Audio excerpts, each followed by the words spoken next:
Welcome back, everybody, to the podcast. We have a guest, Luiggi.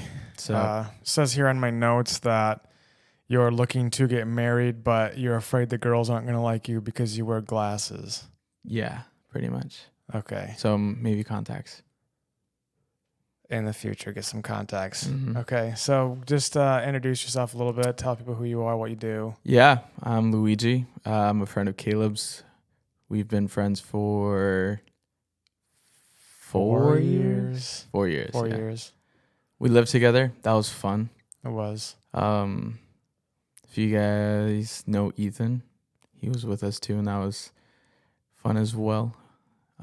Got to really be exposed to different lifestyles of what it looks like to be a man, but even to just like honestly kind of like what it looked like following God in different ways. So Actually, let's put the headphones on. Okay. It might work better. To do those ones. Sweet. That way you can like hear your voice, and then it takes away all the noise from the outside. Gotcha. It's distracting. Ooh, this is better. Yeah, see what I mean? Yeah. Okay. And you worship lead at a Reformed church, Yes. and what kind of worship leader would you say you are? What that you started off as? Charismatic? Because it's definitely not Reformed, right? You're a little bit. Are you talking about like how did I start at that church or somewhere else? Or is this like the beginning of leading worship? What is your worship background? It would be a better question. Probably charismatic, yeah. And so how has that difference been for you? It's been easy. I would say you can quickly get into this mindset of like, oh, people, there's only one form of worship and you have to get people on the train that you're in. And really, I would say that the Lord's been kind of refining me in how worship looks different for everyone else. So sometimes it's very, I would say, very physical in postures. So you see in Psalms, there's quite a few different places where you see David like getting on his face. They would say that he'd be prostrate before the Lord. There'd be other times where he would be on his knees. So all that to say is it's been really interesting seeing the people in that church kind of engage in that, but at the same time not. It can be a vocal thing where they'll sing along, but Yeah. they can also just be with their arms crossed too. So, what was I going to ask? Is there a way that the form of worship can ever go too far? Such as, there's dancing, which is okay, clapping, but is there anywhere where you should draw the line? I would say if it's not, it all depends on your heart posture. So if you're doing these things, if I'm singing just because I have a good voice, which I would argue it's decent, I would say don't do it at all. If I'm playing my guitar because I know I'm good at it and that's it, and I'm not actually doing it for the Lord, it's not worship at all then. So I would say that's the line. Is it for the Lord? When it comes to like we go to the extremes of charismatic communities, like the dancing and the flag waving and stuff. Jumping, yeah. Doing mosh pits sometimes, like I've seen that. I would say like, again, if their heart posture is, I'm just doing it for the hype of it, probably check yourself. But if it's like, this is how I'm worshiping my God right now, go for it. I don't care. I would say that the majority of people, though, do it for the hype.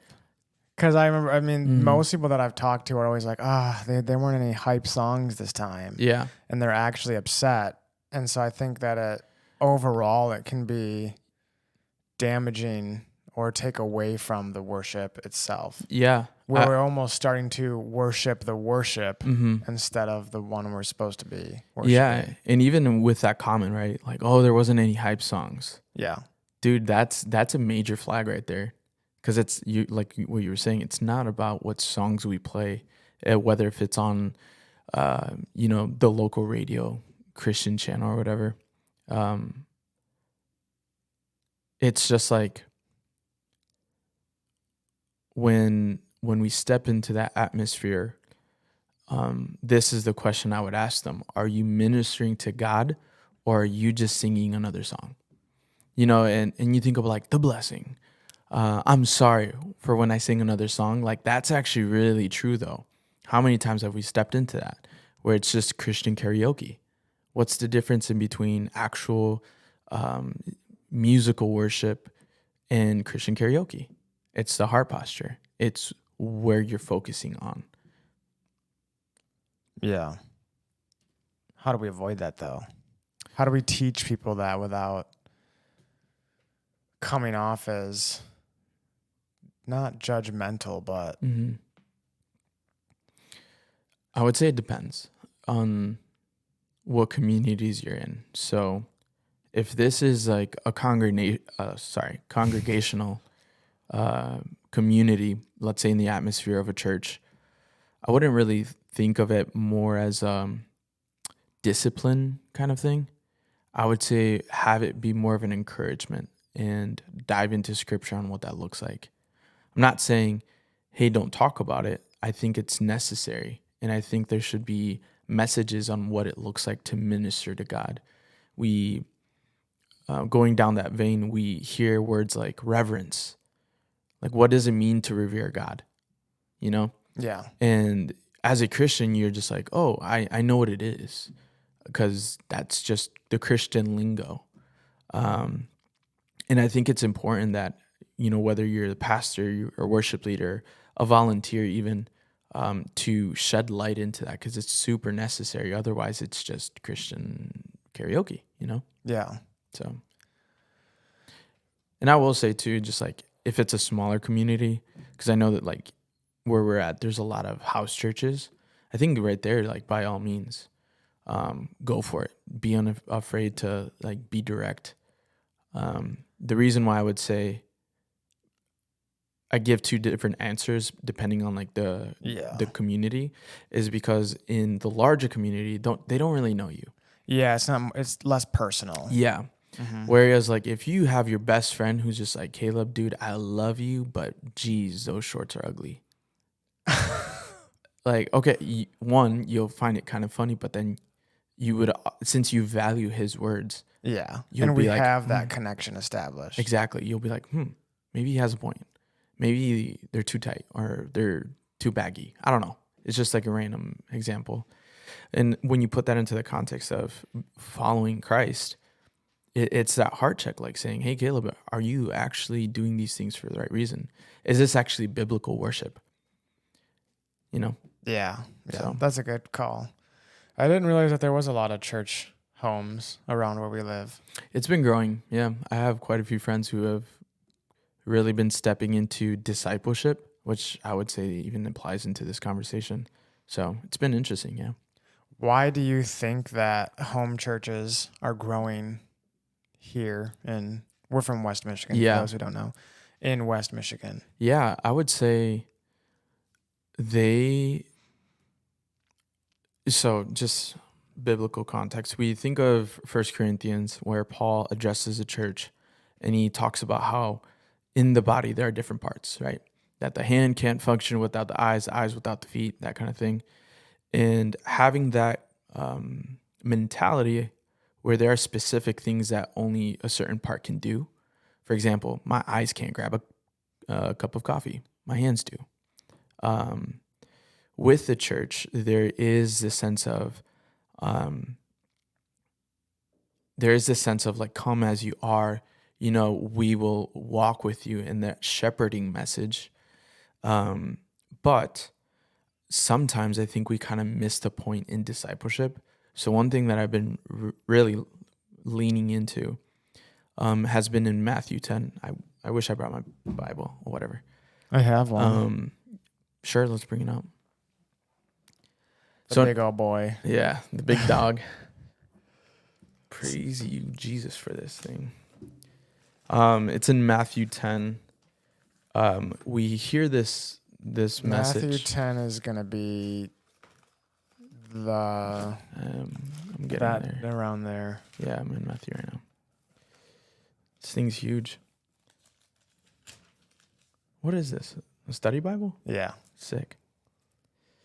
So many times we hear this message of just like, go heal the sick and all these other things, and that's great. There's nothing wrong with that. But there's a specific part where I feel like it's really easy for us to miss it. So in verse 8, it says, heal the sick, raise the dead, cleanse lepers, cast out demons. You received without paying, give without pay. You fast forward, and it says, and whatever town or village you enter, find out who is worthy in it and stay there until you depart. As you enter the house, greet it. And if the house is worthy, let your peace come upon it. You can read the rest if you want. But what I really want to hone in on is in verse 11, it says, whatever town you enter or village, find out who is worthy and stay there with that person. And in other translations, it says until you're done. So we think about that in the context of community. Sometimes, or let me rephrase that actually. When we put that into today, I would say that is leaning heavily on discipleship, which is, there's programs and all these things in mega churches and the local churches, and that's great. There's a lot of movement happening there, but to a certain extent, the personalities, the friendships that are developed in those places sometimes don't go as far as they need to, or don't dive deep because it's just like, well, we just go to church together. Yeah. But I mean, you look at the disciples that were following Jesus, they did everything together, literally everything. They shared food. You look at the community in Acts, I think it's like Kaboot or something. I've kind of been diving into it. A friend's dad of mine kind of taught me about it. But basically what that means is they would gather all of their food, all of the men's clothes, all of the women's clothes, and they would share it. And that was it. All of their investments, all of their money, they would all put it in one table and say, this is all ours. So with that being said, I think that what the house churches have really been pressing into is that discipleship, where friends become brothers, and I feel like that's a hard thing for us to actually get into. I honestly don't think I have had a friend where it's been like maybe one or two I can think of, where it's been like, oh, this dude's an acquaintance, there's friends, and then when I think of this person, I'm just like, this is my brother. So I would say that. I would say too that, excuse me, that especially around here, because we have two pretty big mega churches that I know of. Yeah. And I think most people only really know about mega churches. Yeah. And anything they do know about small churches or think they know is that they're really judgmental and they're super strict and scary. When in reality, that's not true, because I've been going to a small Baptist church, and sometimes they play at your small church. Yeah. And haven't felt disowned or anything walking in there. But I don't think people know that. And mega churches, no matter, I have my own problem with mega churches, but that's a topic for a different day. They, even if they are completely solid, they can't have the same community that you get going to a very small church or a home church. Yeah. And because most people don't know what a small church is like, they say, hey, let's start a home church because we all know each other. We might as well start that. Yeah. And so then you have this community, because in the church that I go to now, the pastor knows everybody. He knows where people sit during the sermon. He's out front greeting. There's only one door to walk in the front. Yeah. And even when somebody passes away, he tells the story of that person. And he'll even say, I remember them sitting right there. There's that sense of community. Yeah. But I don't think a lot of people know about that because they're so used to mega churches. Because online, when you look up a sermon, what are you getting? A mega church sermon. Yeah. Yeah, I would say that's been a huge plus. Specifically, I haven't really gone to a lot of like some other small churches. It's been every now and then. Yeah. Um, but one thing I have noticed is, and this is just in general, um, there's been passivity and complacency. And it can be minuscule where it's just like, oh, this was, a little soft. Passivity and complacency in which way? Uh, Referring to scripture. And like I've seen people kind of teach these sermons and they're great. They're packed with wisdom, but it's almost as if it was historical wisdom. Like you asked me about, the history of the United States. I honestly can't tell you anything about it. And it's kind of like that, you're like in history class, like, oh, this is cool. This is what our third president did. But when I go home when I was in high school, after history class, I'd forget all about it. Yeah. And it was just like, great, this has nothing to do with me. But the reality is this Bible is the only thing that reads us as we read it.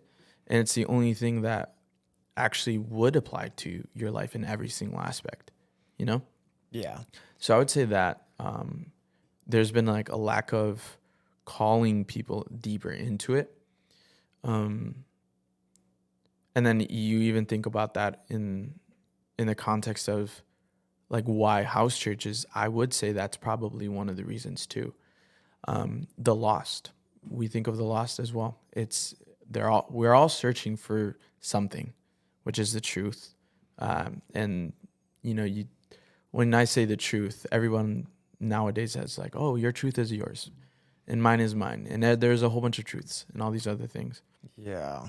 And, we can take that down a really nasty way. It was just like, oh, here we go again with them. But the reality is they do have a point, is they are looking for the truth. And that's something that I can agree with them on. Now, whether it's their lifestyle, that's a whole different conversation as well. But what I would hone in on is, I would say even in the house church, it's just like, well, I'm not getting what I know I need by these leaders in mega churches and local churches and all these other things. I'm just going to go straight to the source and grab 2 or 3 brothers of mine and just go in. And I would say that would be more effective because one, the 3 would be reading the scripture as it is. And it's not this, well, here is my opinion on this scripture. Because as you know, we can take scripture out of context easily. Yeah, most people nowadays, it seems like they're using the Bible to support their message instead of the Bible just being their message. Yeah. I think that's problematic. Yeah. I would say it can be problematic. So I think that if there's like a revelation, for example, gratitude, we think of thankfulness. It's mentioned many times, both in the Old and New Testament, of giving praise and thanksgiving to the Lord.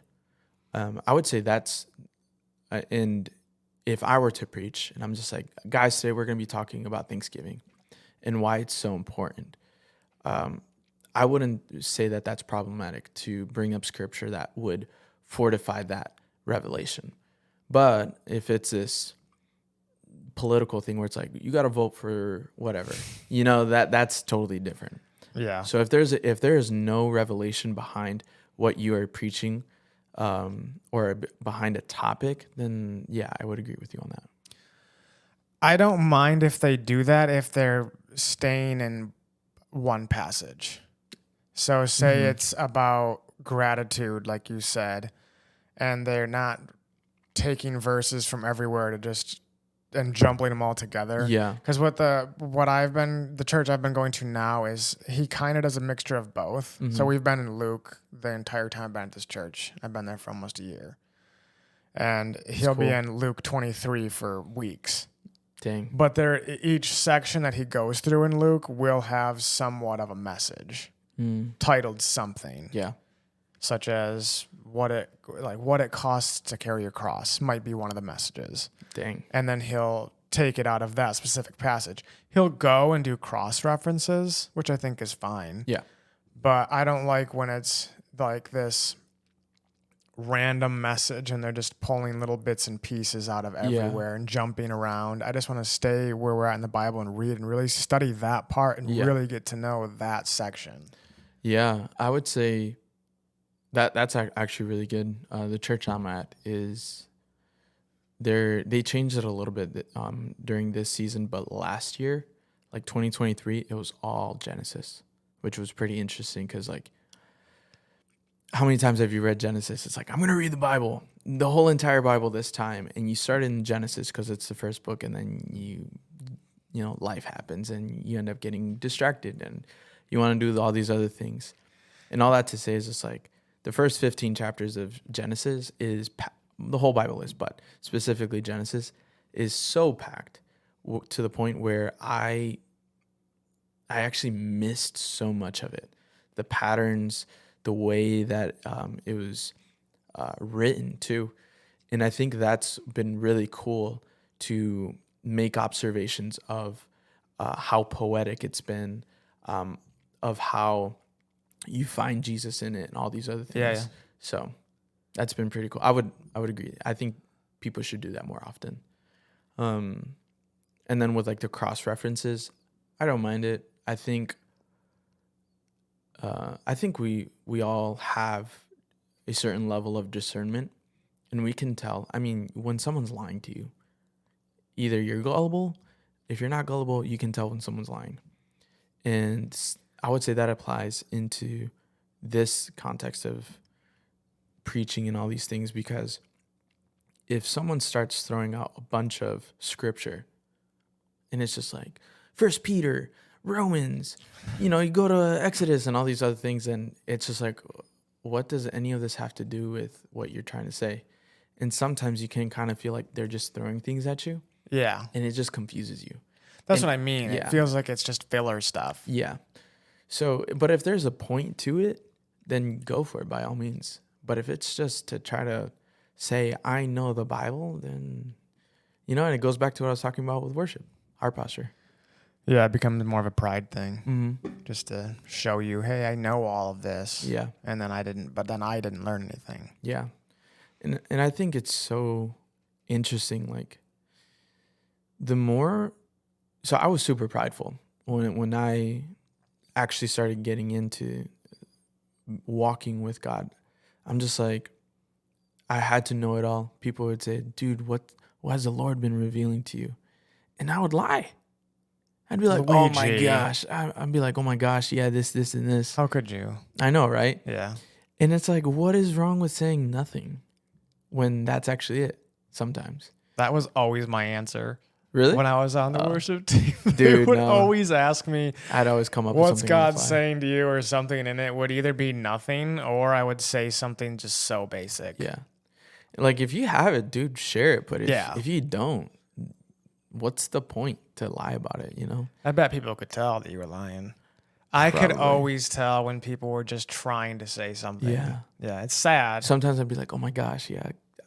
Words can't even explain it, man. And I was just like, that's a lie. So I repented for that. We're good. But yeah. So I honestly lost my train of thought there. We were on you hearing from God, lying about it. Before that. Before that? We were talking about Bible preaching. Yeah. And actually knowing the Bible. Pride. You were prideful. Pride, yeah. And yeah, I'm getting it back. That's leading on to humility.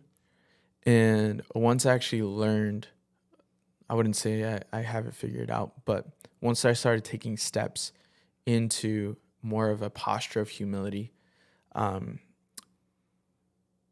you start to see actually scripture come alive. And what I've noticed is, like, in Paul, he's such an amazing dude.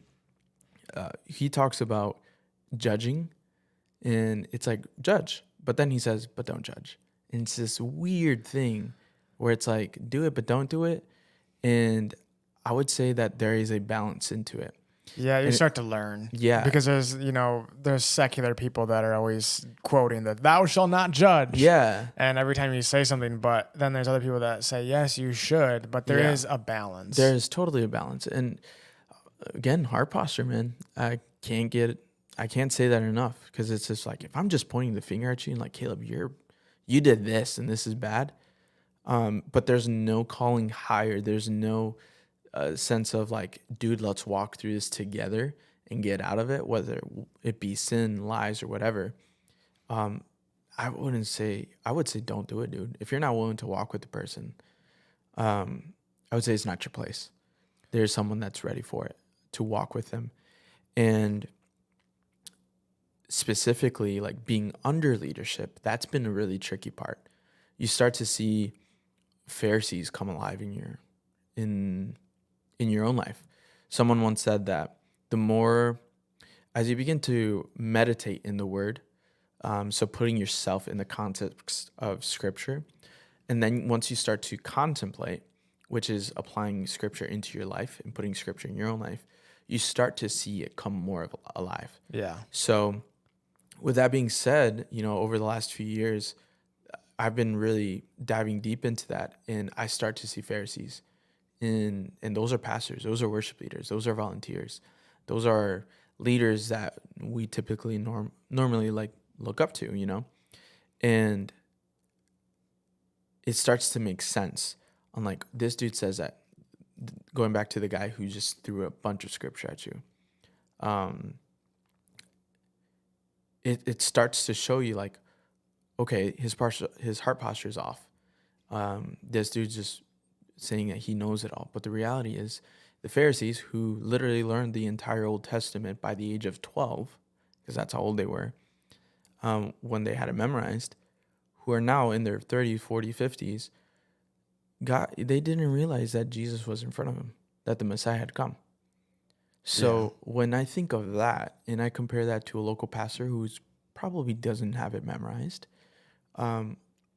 it just puts something there, and it's like, man, what would it look like for them to humble themselves? And then you look at Paul, going back to Paul again. He says, I am the most accomplished. I do, like, if anyone has bragging rights, it's me. And he says, and I count that all as garbage. So it's a sense of like, you literally have to get rid of yourself. Even the quote unquote godly wisdom, biblical stuff, like sometimes you have to erase that from your mind and allow God to bring fresh revelation to it. For example, the gospel. The gospel. As Christians, we normally, I would say the majority would know what the gospel contains. That there is a dude, came, died, rose again. I'm pretty sure people can say that. No, Well, he wasn't just a dude. He wasn't a dude. He was also dude and God. Yes, but also fully dude. Yes, fully dude, fully God. Yeah. And that's, people think of it as that's it. Yeah. That's how I lived. I grew up in the church. I was born into the church, stayed there for like 19 years, and then... And you remained perfect all those years. Not one single year. There was never a moment where I was imperfect. And yeah, it's just like, I always quote unquote knew what the gospel was, but then I actually once I started going through that humility process, I had to pretty much forget what I knew about the Bible already. And basically that just created an open slate where the Lord can begin to actually paint a picture of what it was and how it was for me. So since then, and this is a growing thing, I think you can never graduate from learning the gospel. I think it has to be at the forefront. Otherwise, you just become apathetic to it, and that's not what we want. And you start to actually be moved by the way that Jesus actually, gave his life for me, for you. And I think that's where things start to shift. Once you allow revelation to dive or to be married to the wisdom that God offers, that's when things start to shift in your life. I think also to add to that is when the gospel story becomes real. Yeah. It starts to shift in your life. Heck yeah. Shift your life. Yeah. Change your life. Whatever. However you want to say it. Yeah. 100%. Because I grew up Christian, and it really wasn't until recent years that I really started to think this is a real story. Yeah. This actually happened. Yeah. And Jesus is real. People actually wrote this Bible.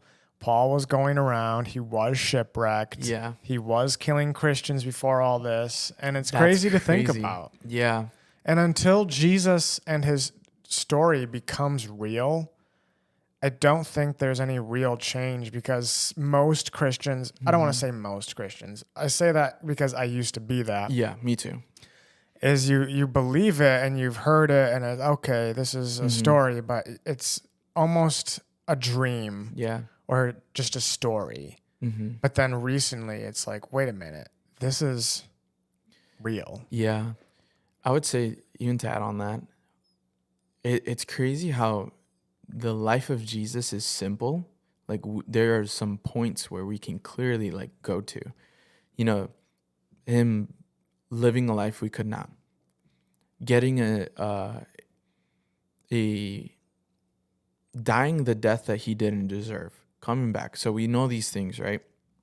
And when we start to remove the details of his life, it becomes simple. 1, 2, 3. He died. He came. He died. He rose again. The 3 points. And I think that when we dumb it down that way, it's so easy for us to check out. You know, we hear this gospel message should be preached more than often in churches, because it is a message that we do need to hear. And I think once we have heard it and we dumb it down that way, the 1, 2, 3, and we hear a pastor talk about the life of Jesus, and all of a sudden, I've done this plenty of times. I just check out. And I'm on my phone, or I'm just looking at him and I'm like, I don't care what you're saying. You know? It's like, can you do the prayer thing? And that's when things start to get complicated, because it's so hard to snap out of it. And that's why I say I don't think it's there. We are designed to ever graduate or from learning what the gospel is. I think we should always remain in that posture of learning more of it, keeping it at the forefront. So, Yeah, otherwise you stop growing. Yeah. So.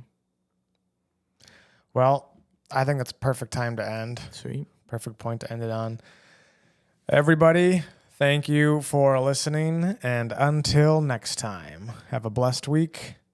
Bye. You're not going to say bye? See ya. There.